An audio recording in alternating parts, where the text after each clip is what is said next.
area. So we talk about this is like the 95% that we're running our lives. And I call it's like being in the matrix, right? You take that red pill and then you can get across here. And this is where that cognitive dissonance happens. And this cognitive dissonance can happen for weeks. I say it takes 3 to 6 months to cross this barrier because of all the cognitive dissonance. And I'll talk about it in a future slide. And then the next problem is all this is possibility. See, even though this was 95% by habit, it's the known and we're comfortable with it.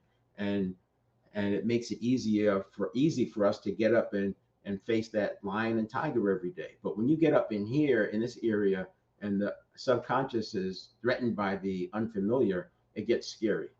That has to be addressed. And I've had people get up here and then they talk themselves into dropping. They just can't handle it. It's like there's so much stress because they're waiting for the other shoe to drop. And that's why, again, we have to do the laps. We have to do the laps. But sometimes you have to push against that to find out where the weakness is. By the time we're even thinking that it's a thing, the cat's already jumped out of the way. The subconscious is closer to the cat. It's 250 milliseconds. So the subconscious has a reaction time of about a quarter of a second. Dogs have a reaction time, which is the subconscious, of about equivalent, because it's nervous system. It's like muscle memory, but muscle memory is really nervous system memory because the memory is not in the muscle. It's in the neurons that are firing. And when they're wrapped with myelin, they fire faster, more accurately, more consistently. And that's where your nervous system memory comes from. And that's where you're able to do that same action with the muscles, even under stress. Now, you see the speed there, 11 million bits per second.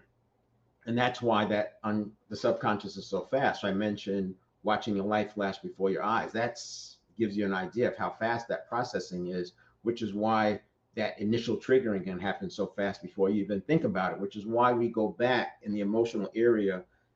And we train the subconscious to actually process differently because the subconscious has been programmed by ourselves to look for risks and threats and danger. And because of that bias, it takes things that are neutral and looks at the worst case scenario. So you can have the exact thing that you want, and immediately the subconscious is looking at the yeah, but, and then finding out the difficulty. So we've got to stop that. Now, it doesn't mean we're going to stop the bad information or the risks and threats from coming through. You'll have that. But what's going to happen is you won't be triggered by things that are benign.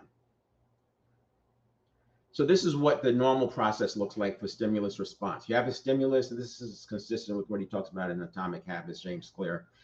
He talks about the cue. He calls it the cue. So you got the stimulus, and then you have a reaction time, as I said, about a quarter of a second. Now this gets down to about 150 milliseconds.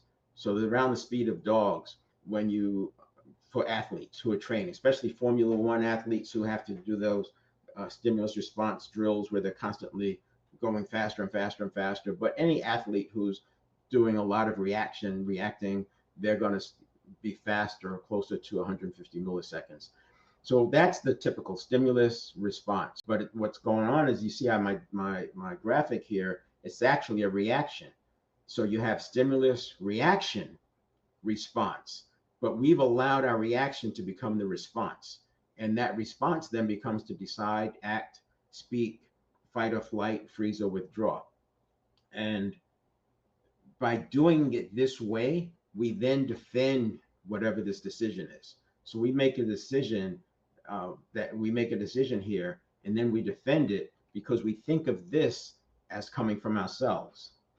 And that's the problem. What we want to do is understand the difference between conscious thought and subconscious impulse, and then start making decisions. Because if I say, I want to run a marathon, but every time I start training, I seem to find some reason why I can't. That's not me. The I is the person who wants to run the marathon.